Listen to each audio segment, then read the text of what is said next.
hear of these amazing initiatives and opportunities. I hear of the dedication. You're one of the few remaining chief diversity officers, unfortunately, that's really heading a major company. But I think that many of us might be concerned about, is this a fad? Are we gonna have to change language now? We're only talking about ESG now? We're only talking about terms in a certain kind of way because now all of the language we learned in the last 2 years is somehow deemed offensive? So maybe you can paint a picture of hope in some cases. I was just thinking that. So let me interject with some hope. Yeah. So what we're seeing today, I don't lose heart. I do have hope. I mean, my parents, I told you, marched in the 1960s with Dr. Martin Luther King.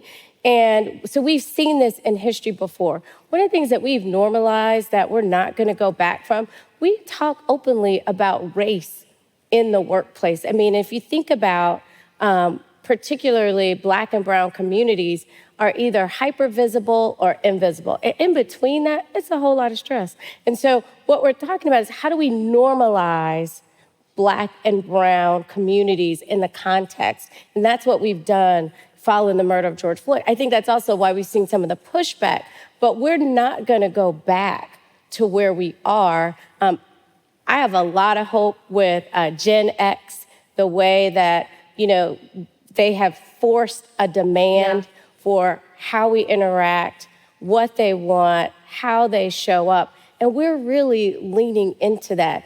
And so I want to make sure that we don't operate out of fear and that we don't retract, that we stand strong.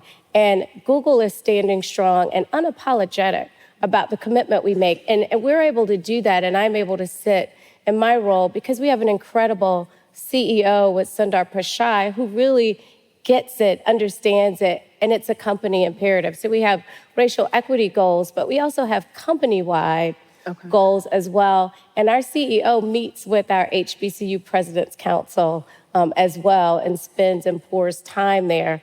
And so these are the types of things that we have to hold on to, but they're also the things that we have to push for and to continue to demand fairness and respect and dignity, which go hand in hand with equity and diversity and inclusion.